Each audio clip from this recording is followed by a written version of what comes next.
Welcome to the Welland podcast, where the goal is to motivate, inspire, and share success principles. I'm your host, George Masri.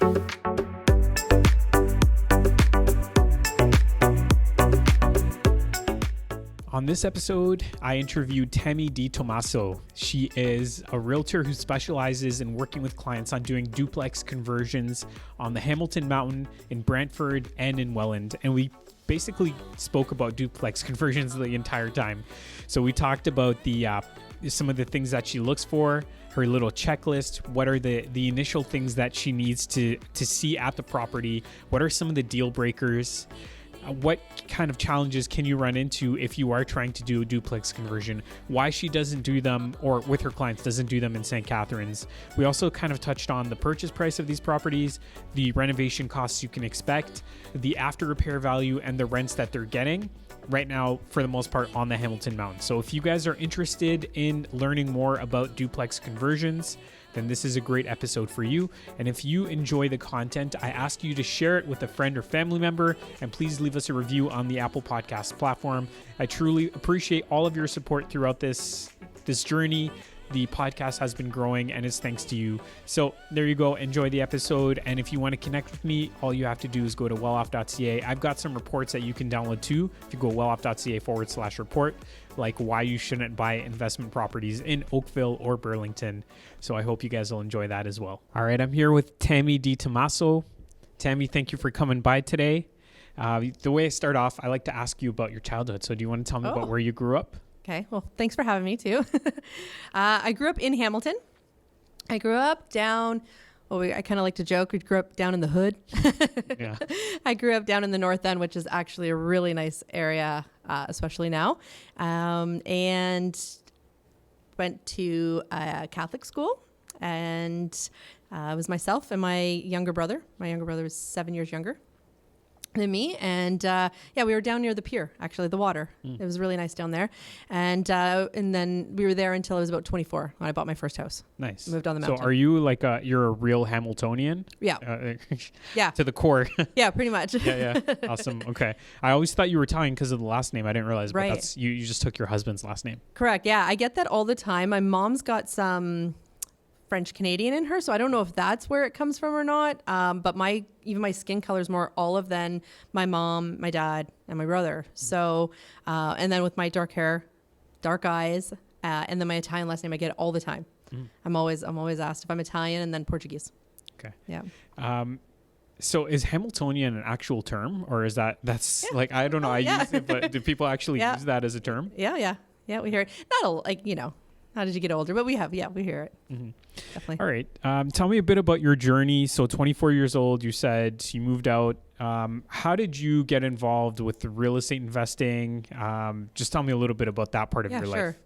Well, I do remember when I was in my early 20s. I remember my boyfriend at the time, his mom's friend had rental units. She had a few properties, and I remember thinking to myself, wow, there's money there. That's what I thought. And I should really get into rentals. And then I didn't. That was literally the end of that thought, which is too bad. I don't know if I just wasn't around the right people. I didn't have the right mindset. I didn't push myself. I didn't go any further. So, I really appreciate and look highly on the people that do that at such a young age, because we all hear that and we start later in life, and that's okay. Glad I started when I did, but I did think it and know it then, but it just I didn't do anything. I was raised with you buy your house, you pay your house down, you don't have debt, and so on. So when I was 24, I'd bought my first home that my boyfriend and I at that time, and that was on the Hamilton Mountain. So we had bought that house, and then we had bought a second house. And then after we had split up, my now husband and I had started dating, and we were living together for a while, and decided to, we wanted to purchase our house, of course, and we wanted to have something that was a little bit bigger. Long story short, my brother had passed away, and my parents were with us. My parents wanted to live together, so we wanted to buy a house that was going to be able to fit all of us and what we knew we were going to have a growing family. So we stayed up on the mountain, Hamilton Mountain there, and bought a house to fit all of us. And it was at that time where we had James Maggs, who is on my team, but also a really good friend of mine, and his wife as well. And we had them over for dinner. And this was in 2015. And when we were having them over for dinner, I was saying to James, because James was in real estate at this point, and I said, I'd really like to get into real estate. I think that, I think I'd really like that. And at the time, I was doing my own aesthetics business for, God, it should probably have been about 15 years at that point, so 15 to 17 years. And James said, yeah, do it. I think you should do it. I think you'll be great. And he said, I need an assistant if you want to be my assistant for now while you're taking the class. And I thought, okay, let's do it. And I absolutely just loved it. And then I was so fortunate because I did have him. And then I had Erwin's team and I was able to learn from them really early on before I was even licensed myself. And I got licensed in 2017. And then at that point, that's when obviously I started investing myself. Mm-hmm. So my first purchase was a single family in the lower city, Hamilton. That is doing phenomenal, amazing tenant, I'll call her. So do I need to switch the furnace filters? Oh no, dear, I've got that taken care of. So we got some really good tenants there, which is great.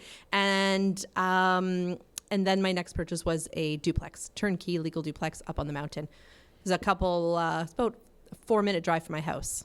Nice. Yeah, that's awesome. Yeah, so it's great. And it's close enough where I can check in on it, but not close enough that I see it every day and get annoyed by any little things. So yeah, it's great. Cool. So 2015, James comes over, you guys have dinner. Then all of a sudden you're thinking, I would love to get into real estate. Yep. That happens. You start working with him. And then since then you've been kind of working on that team. Yes. That's pretty cool that because right now I know you do a ton of duplex conversions with clients. Yeah. It's kind of your specialty. So let's dive into that. I know the Hamilton Mountain is an area that you really focus on. How are you able to find these deals? There was a point in time where it was really challenging to find good deals. Yep. And the prices were rising so fast, and it might have made it a little bit difficult to make the deals work. So tell me a bit about your process for finding deals. Yeah, I would say the biggest thing, and I think this goes for a lot of realtors, is really the hustle. It's the hustle. And I probably didn't realize it before. I realize it now that I'm a bit of a workaholic, and I love it. I love working.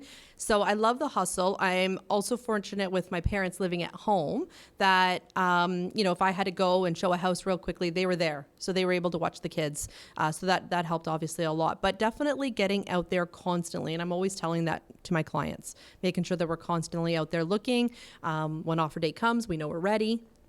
And then obviously looking for the key factors of what it would take to turn a property into a legal duplex. So Hamilton Mountain, like you mentioned, is one of the biggest focuses in the area for conversions. And that's mostly because of the bylaws and the rules that we need to follow. So as opposed to some other cities, and different cities have different rules, or even the lower city in Hamilton, where it can get a little bit more difficult. When you're working with a client trying to find these opportunities on, let's say, the Hamilton Mountain, what would be some of the first things you look for? What's part of your checklist for a duplex conversion? Right. So Hamilton Mountain, the big one would be parking for sure. We will check the zoning. Zoning is different, obviously, with different cities, and the city is getting a lot better with working with us investors as well. But I would say parking would be one of the biggest struggles. The reason is because you're going to need certain requirements as far as the distance from the property line to the front of the house. The parking up on the side of the house has to be a certain distance from the property line to the house. And they also want you to have this maneuvering space that you can drive. So if you were going to park on an angle, so to speak, right? The two cars on an angle, that's what they're looking for. Ultimately, if the tenants park how they want to park, that's at the end of the day. But you do want to make sure that we're meeting that criteria. Other things that we'll look for, is there a tree on the property? The tree on the city side could be an issue if we're trying to expand our driveway to meet the extra parking requirements, because you have to have parking for each unit. And then we always have backyard as another option as well, if we wanted to put the parking into the back. So parking is probably the biggest one. We used to have a square footage requirement in Hamilton, but we don't have that anymore, so that's great. And so usually the layout, the size of the house. So if we're looking, even though we don't have a square footage requirement, we still have an ideal square footage number that would make most sense. Maybe about 1,000 square feet is usually best. 900 square feet is great. When you start getting a little bit larger, then maybe you have some extra options, but there's also going to be some extra renovation costs because there's more material, right? So those are some of the things that you'll want to keep in mind. And then some of the other stuff is building code. So ceiling height, what the height needs to be for the beams, the ductwork, and entrances into the basement. So for example, a side entrance into the basement. Do we need to add an egress window? If there's not two entrances, usually we'll need to add that. Plus there's light requirement into the basement as well. Mm-hmm. So a lot of times when we'll meet with our clients, it's a lot of information. It's a lot to, take in at once. So usually we'll meet with our clients. We'll have that one-on-one. We'll kind of just decide, what is it they're looking for? What's their budget? Does this work? And then when we go out to look at the properties, that's when we'll be able to go through things a little bit more in detail, and you get to see it. Because it's one thing for me to just say it right now. It's another thing when you actually are sitting there and we're measuring it out and you're seeing it live. So are you sure you're not Italian? You speak a lot with your hands. I know. I know, right? Yeah. No, not Italian. Okay. So what on this list would be something that would drive you completely away from the project, where you would say, okay, this is just, there's a tree on the property, we're walking away? No. Oh, that's a good question. It's funny because usually it has to be a few things for me to say, because there's certain things that we can work with. So if I know the ductwork's low or the beam is low, I look to see if there's other options. So is it a wooden beam? Can we change that beam out to a metal beam? Now we got some extra space, some extra height. A lot of times, Hamilton Mountain, you can't really go wrong with location, but there is a few pockets that I don't like. If we were looking in the lower city to do a conversion, which again, we don't tend to, there are definitely neighborhoods in there. Absolutely. I'll walk away. I said, no, I'm not there yet. A lot of people say up and coming. Don't be fooled by all up and coming, because to me, 20 years doesn't really count as up and coming. So yeah, usually it would have to be, because there's quite a few of the requirements. The biggest one would probably be height. Height, and maybe even if it's square footage. If it's small, we'll usually maybe walk away if they're too small. But if they're small and I can get the layout properly, it's nice. It just depends on, sometimes there's a supporting wall that we need the wall there. So it's not that open concept. So now you're a little bit limited. So those are the kind of the things we'll take into consideration, but nothing major to always walk away from them. A lot of times, I guess it would come down to numbers and price. So making sure, what is our renovation cost going to be? What's our purchase price going to be? What am I looking at for the refinance numbers? Or if we wanted to sell it, what are we looking at there? And does that make sense? That would probably be a big factor, especially in the market we're in. For sure. So it sounds like the deal breakers are really things that you can't change easily. The size of the house, the ceiling height, you'd have to underpin or do some bench footing. Yep. These are things that'll add quite a bit to the budget. So it makes sense that you would kind of walk away from that. But like you said, if there's some duct work in the basement and you can shift that duct work, or you can put in a beam in there to replace the wooden beam, like a steel beam or whatever, then those are things that you might look at. Right. And it's nice to get creative sometimes as well. So you got to keep your mind open to that. So there was a client of mine, we just picked up a property few months ago. We're into the conversion process. And I think some of the things is because the parking was not a slam dunk, for example. So we knew we had this big, I don't know if solarium is the right word, like a sunroom, that may have to come down. And a lot of times people are like, oh, I don't want to do that. Or they look at a garage and they'll say, oh, this garage is in the way because I have to do my parking in the back. Does that make sense though? Maybe we'll take that garage down, because the bigger picture is much bigger, right? And so sometimes you got to roll with that. And so with this other house, we had that parking. Plus, when you go into the basement down the stairs, you have a height requirement of that ceiling above you when you're heading downstairs. And this one was a little low, but we knew we were going to redo the kitchen upstairs, and we knew we could raise it up. We knew we had that space. So those are a lot of things where maybe somebody might walk in and say, oh no, this isn't going to work, but we know we can make it work. There's another property you're going to go check out soon that could work. I know it's going to need us to dig out a walkout into the basement. There's no side entrance into the house. There's no other entrance into the basement. It's in the middle of the house. So we'd have to dig that out. So we know the cost of what that would entail, and then we'll decide if it makes sense. But again, it's not something that's going to scare us away, because if the numbers still can make sense at the end of the day, those things aren't going to scare us. Right. Yeah. And speaking of the numbers, what kind of numbers are you looking at? So today is April 13th or 14th? I forget. Yep. So they just did the announcement that they've increased the benchmark rate to 1% and whatever. And there's been like this little bit of fear around the interest rate increases recently. So the real estate market has been impacted. What kind of numbers are you seeing now in terms of purchase price for these properties? And then also, what's the construction cost to complete the duplex conversion? Right.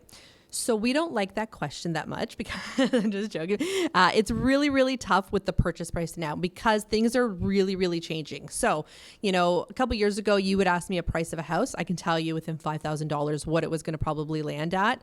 Right now, we've been seeing a lot of, higher prices. Prices of some of the houses go much higher than we thought. A lot of them even being surprising us and so on. So we're definitely noticing that the biggest thing with the prices of the house is to just make sure that you're out there looking at the house. We're not going to overpay for it.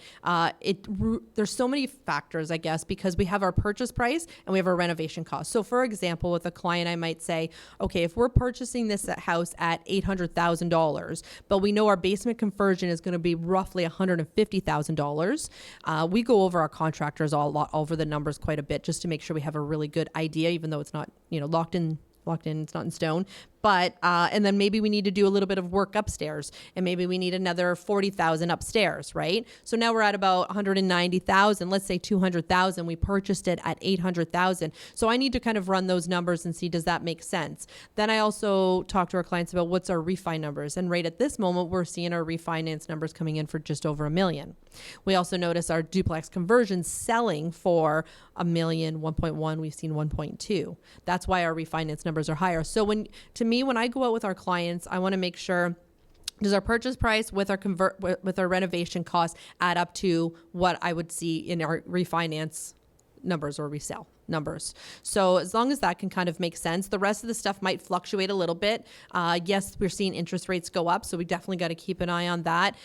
The other strong thing that we have in our market, though, is rents. Like, we're seeing an increase in rents, and our rents are really strong. And the rent increases quite larger than what we're seeing in some of the prices actually of the house. On our team, Chris and myself, actually on our team, we did a whole presentation where we did 2 Excel sheets, and we did them side by side because we have so many clients saying, how am I supposed to purchase a property now when I spent just this much a year ago? Now, this was 2 years ago because the last 2 years has been the increase, but they would see all that and they couldn't wrap their head around it. But when you take in the interest rate at that point with the rent they were getting for rents, as opposed to now with, yes, a much higher purchase price, but still a lower interest rate than it was then, but a much higher rent increase, we were actually ahead at the end. The hardest thing is making sure you can get approved for these newer rates, these Absolutely. Newer prices. So yeah, so the purchase price you mentioned, 800,000, is that realistic? Is that kind of what they're at? Depends. I would probably say realistically about it's going to be a range between maybe 850 to 950. It can be somewhere between there. So we've seen some recently that actually went for about 835, low eights. So that was great. So we're just seeing a little bit there.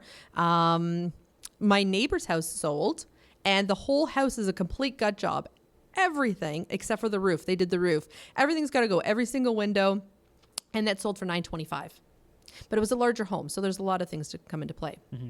And then, is it realistic to say it would cost about $150 for the basement? Correct. Assuming you don't run into anything crazy, anything unexpected. Yep. $150, and then if you're doing the upstairs again, you're looking at $40, $50 additional. So yeah, usually I'll really try to run these numbers again with our contractors and really close and very hands-on with them, constantly doing site checks with them, calling to see where things are at, where the numbers are at with some of the renovation costs. So typically about the $120,000 for a full gut basement plus taxes, right? So that's why I say about $150.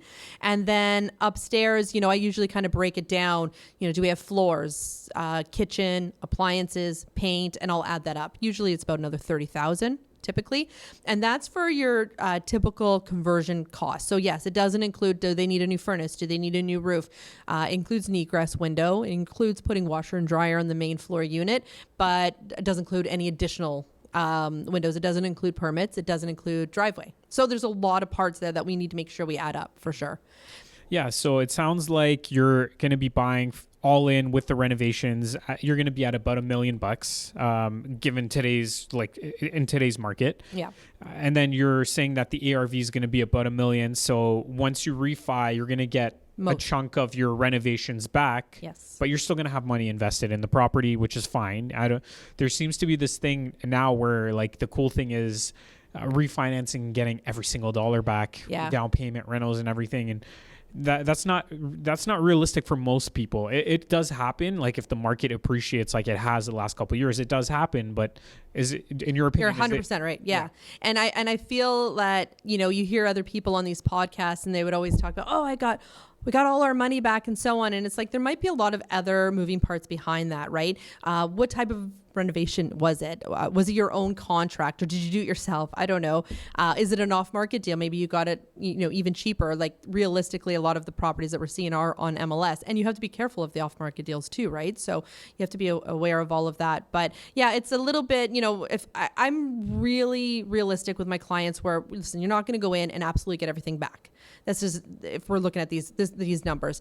Again, we're holding these for a long period of time, and obviously they make sense. But realistically, we're saying most of our clients are getting back a really good chunk, if not most, of the renovation costs. And because of the way the market's been, I have many clients that have maybe $40,000 left in properties. I have a gentleman who made money. He got back his he got back his renos, he got back his down payment, got back all his costs, and then was up because it had appreciated so much. Yeah. And just to say, he actually was worried if we overpaid for when we bought the house. That's another big thing we hear all the time. Oh, that's so common. Yeah, so common. Even like myself, when I buy something I you always can't help it. question myself. Did I overpay for this? It always happens. It's normal. Yeah, absolutely. For this $1 million renovated property, again, I know this varies and everything, but what kind of rents can you expect upstairs and then downstairs? Right. So I would confidently say that we're definitely seeing on the main floor with 3 bedrooms, 1 bathroom, $2,200 a month plus utilities, and that's in the Hamilton area. I have seen and heard of getting higher than that, but I'm really conservative with my clients as well. We like to, be safe with our numbers. So that's definitely been seen across the board, but we have definitely seen higher. And then our basements, which are typically 2 bedrooms and 1 bathroom, definitely $1,800. Again, I've seen an increase in that. So I wouldn't doubt upstairs $2,300, $2,400, and then maybe up to even $1,850 to $1,900 in the basement soon. Be careful too, because if you do hear other people saying, "Well, I just got $2,600," or I know somebody that got $2,600 for rent, does it include utilities? That's a really big factor, right? What's the space, the square footage? Like, there's going to be a little bit other moving parts there, but making sure if it includes the utilities or not. These are plus. So you're adding all utilities, gas, hydro, water. My tenants pay for all my utilities. And how are you doing it? Are you separating the meters for everything? It depends. So if I have a client that we're purchasing a property and we're going to fully gut the basement, then we usually will always do the 2 meters. 2 panels, 2 electrical panels, 200 amps, 100 each, and then they pay for their own.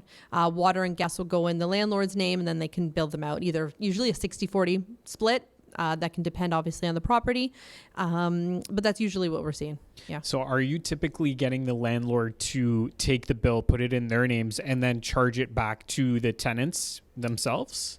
Yes. The water has to go into the landlord's name. So then yes, we do that. And the gas is in mine, like for my properties. Yeah. Every landlord's actually done some different things. I have some landlords where they will cover the water or the gas bill, or cover just the gas bill, or one or the other. I've seen I've seen everyone do something a little bit different, but typically I would say quite often when the meters, like my legal duplex that I actually have 2 panels, but it didn't come with 2 meters outside. So it's all in my name right now. And then I'm just billing my tenants.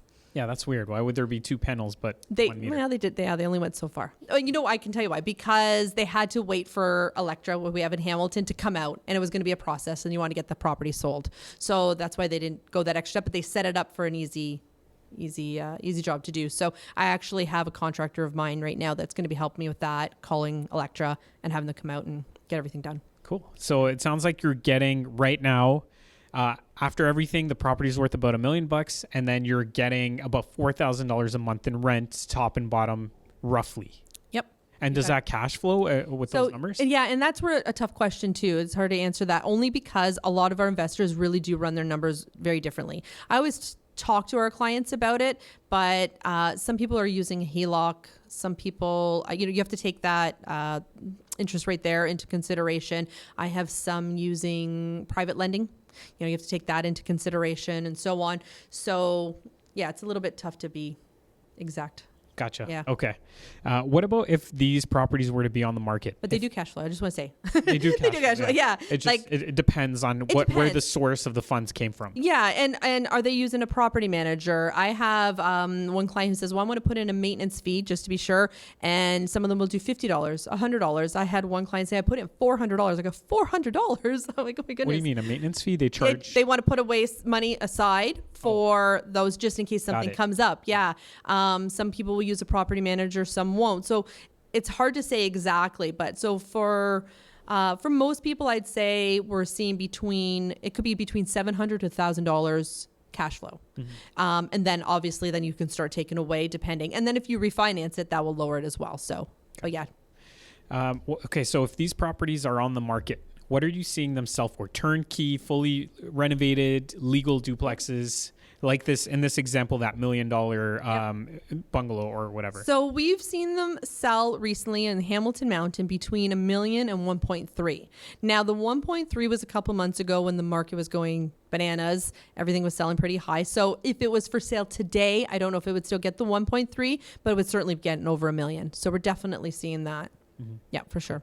I'd probably say 1.1 to give you a rough idea. And just to go back to what you were saying about constantly being out there and looking at things that are on the market, are you basically just exclusively finding deals that are on the MLS, or do you have other ways that you've been successful in finding deals? Yeah, we've done a couple wholesale deals as well. I try to stay in touch with some of the wholesalers that we've worked with, creeping everyone on Instagram, finding deals that way. I wouldn't say there's a ton, and I'm really, really cautious. I do remember a wholesale deal that came across, and we were able to get a home inspection done. There was knob and tube wiring found.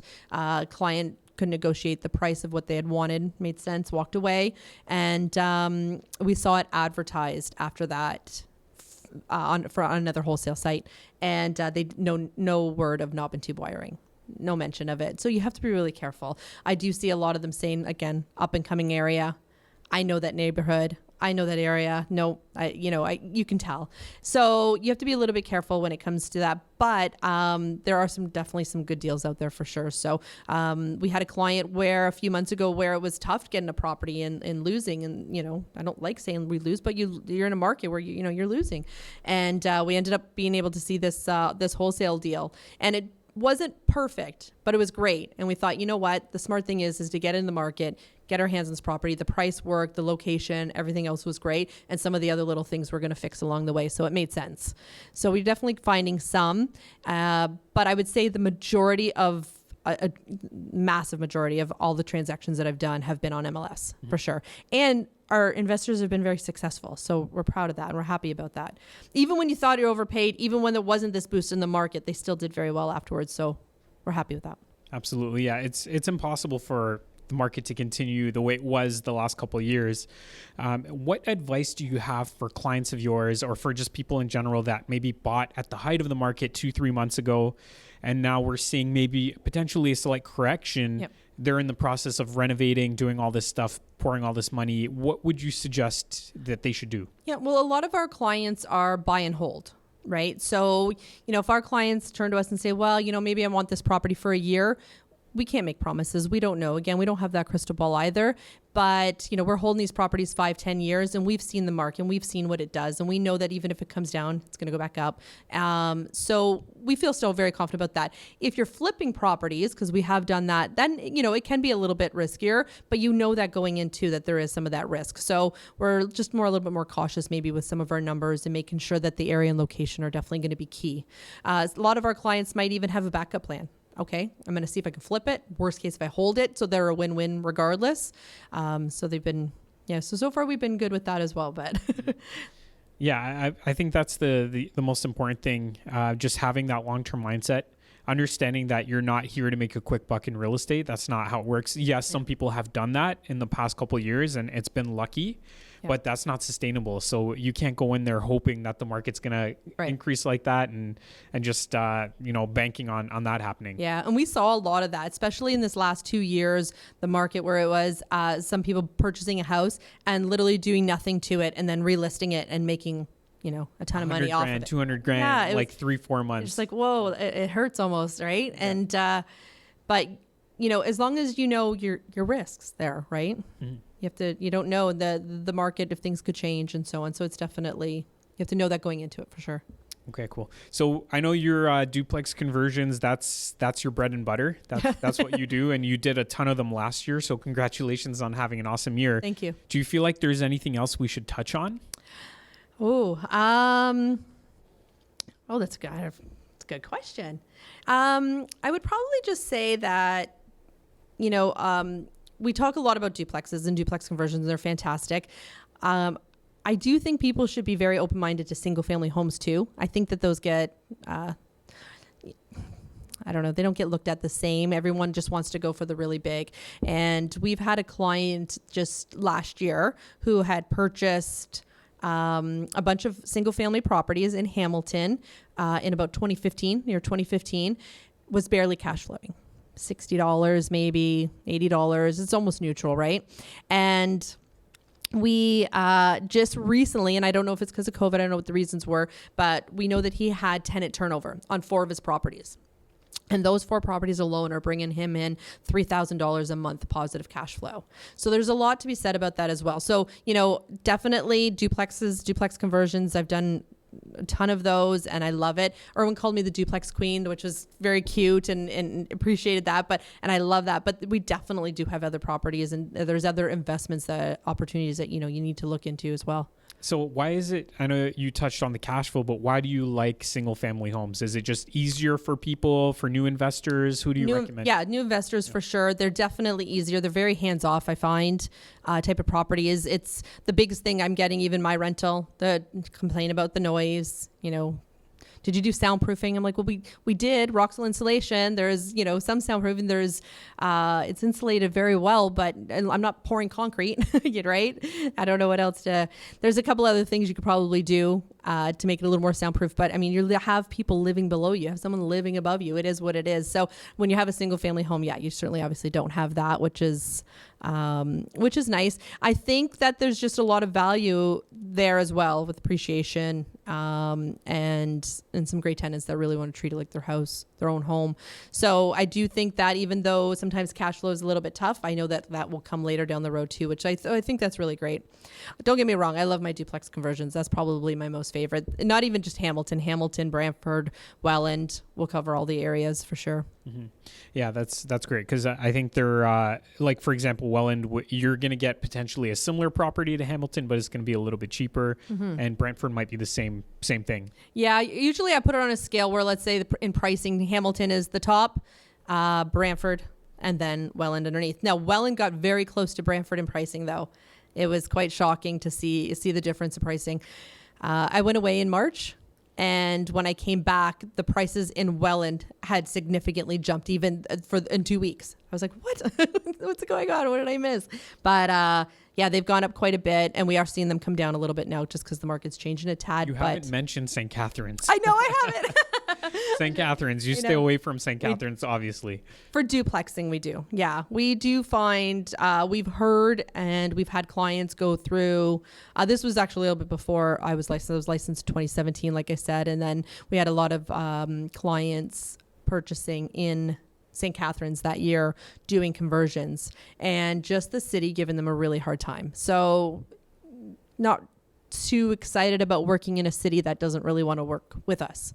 So something that's already a legal duplex. I have a client of mine. We picked up a really great legal duplex for a really great price in St. Catharines. So nothing against that. Single family homes, definitely. It's just that if you're going to do a conversion there, and I'm not against it, we can do it. I just want to make sure that someone's really aware that you can have some extra carrying costs, some extra headaches, to be honest. A lot of our conversions might take about 3-4 months, let's say 4 months, to do the conversion renovation. And where I've heard some stories in St. Catharines where they've been 9 months. 9 months, so a lot longer. Oh, for sure. Yeah, that's what everyone talks about, how difficult it is working in St. Catharines when you're doing conversions or any sort of construction that involves permits or whatever else. Right. So, Welland's awesome. Welland's amazing. So much Brantford's better. Amazing. Yeah. Hamilton's great. Hamilton's just a little trickier with parking. You got to get, but they're also very open to a minor variance. They've changed the prices on that. They are very open to working together. So, but those are probably the three, and they're the areas I cover, so they're great. All right, so let's finish things off. How do people reach you? And then obviously, what services do you provide? Yeah, so my email, tammy@infinitywealth.ca. And my Instagram page, I think, is just my name, Tammy DiTomaso. I usually have a mixture on my Instagram name of Instagram page of work and personal stuff. I love putting out my work stuff, but I also feel a little shy about it. I put it out because I need to. I need to show everybody. But then, I always feel a little bit, I just want to be humble about everything. So I'll definitely throw in stuff about the kids. Mm-hmm. Kids, family, that kind of stuff, fun stuff too. So, but yeah, I'd probably say those are the two things that I'm on Instagram on the most. Yeah. And you work with investors, you help them find properties that they can duplex or single family homes for the most part. Yeah. So definitely, it's funny because we work with a lot of investors. So if sometimes people don't realize, no, we can help you buy your house that you want to live in forever, or your primary residence, or we are able to help you sell your houses as well, of course. And for me personally, single family and up to 4 units is what I would cover. Mm-hmm. Yeah. So someone's looking there, and then the cities that I mentioned earlier. Awesome, Tammy. Yeah. Thanks so much for coming by. Appreciate it. And awesome. Thank you for dropping some knowledge on some duplex conversions and all this stuff. Thank you.